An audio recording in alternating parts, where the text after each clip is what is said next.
Hi everyone, thank you for joining me today on this broadcast.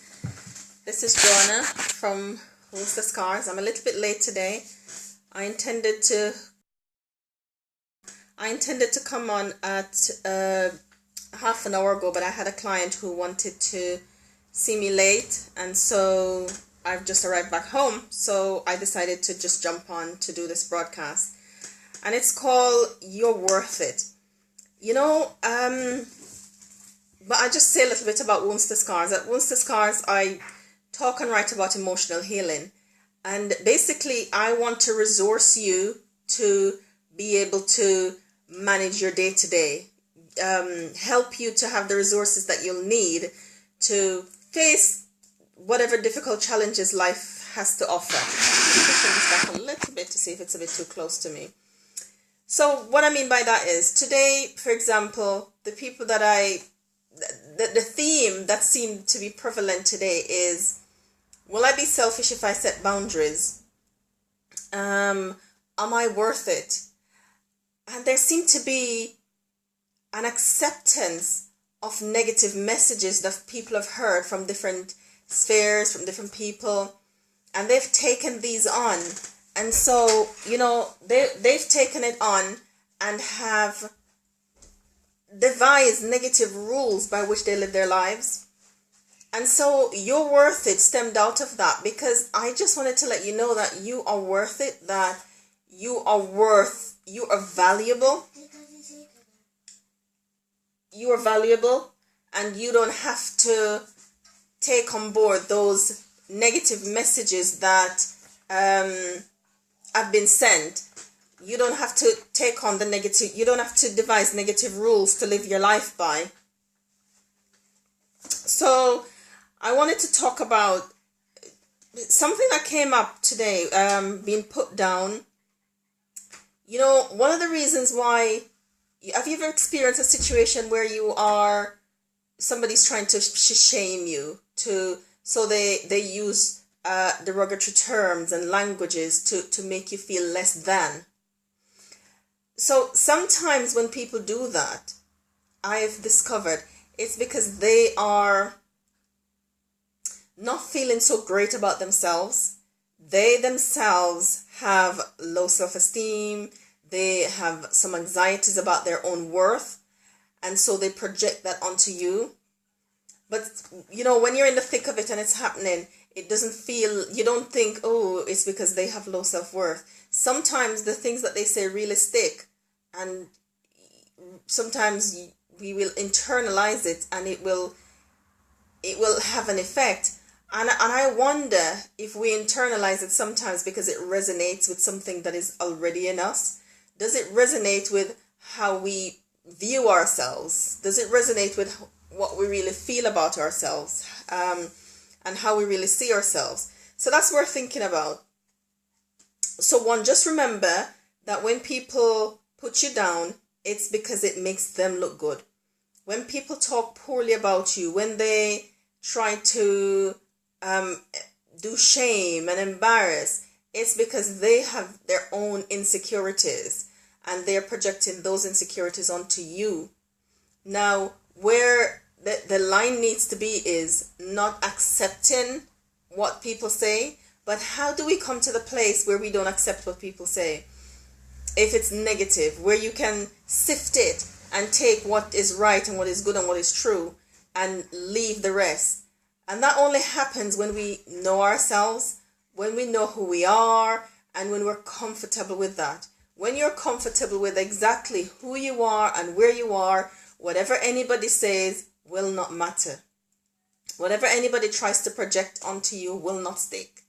Whatever they try to do to make themselves look good, it will not have an impact, because you would be so comfortable with where you are, so accepting of yourself, even the limitations, that it will not matter. And it doesn't mean that you won't have things in your own life that you'd like to look at, that you'd like to work on, that you'd like to change. It just means that you know what those things are, and so you're accepting of your limitations and realize that, yes, you know what, this is something that they've said, but I'd like to, it's something that I'd like to work on. It's something that I'm working on. So you don't have to be surprised by what people say. Now, I can appreciate that looking at yourself can be a bit daunting, can be difficult. And I know I'm dealing with several themes at once, but I believe that they're interlinked. So look at yourself and who you are and accept that. And accept the things that you're trying to work on, the things that you're trying to build on. Like I heard somebody say once that I'm trying to work on accepting support.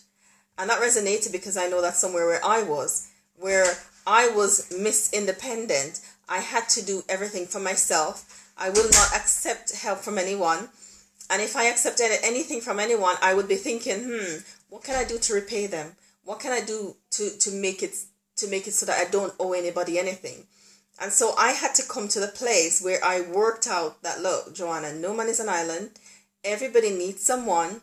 You need to work out what you need from people and,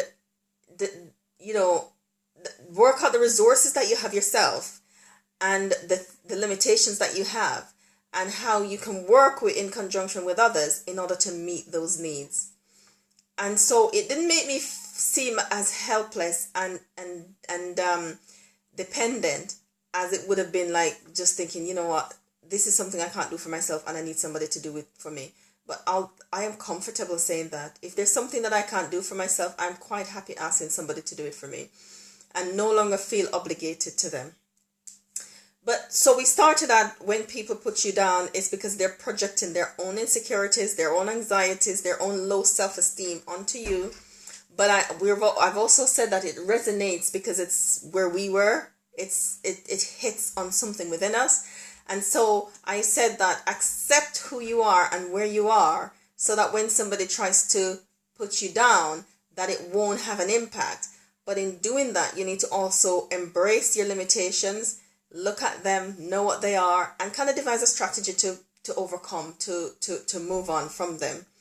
So when people come with their hidden agendas and their motives that are designed to hurt, it will not have the impact that it's had in the past, because they would have been saying things that you know already, things that you've already accepted about yourself, things that you're quite comfortable with and that you don't mind somebody highlighting because it doesn't sting and it doesn't hurt and you don't have to get defensive and recoil and hide because you're comfortable with that. But generally, it's people who lack a sense of self themselves, people who are insecure about who they are and their own abilities, that will do that kind of thing.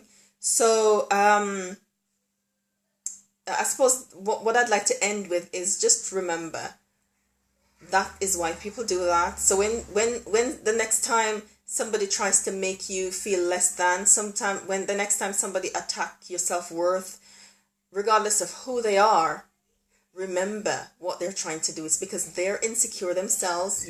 Maybe you show them up in some way.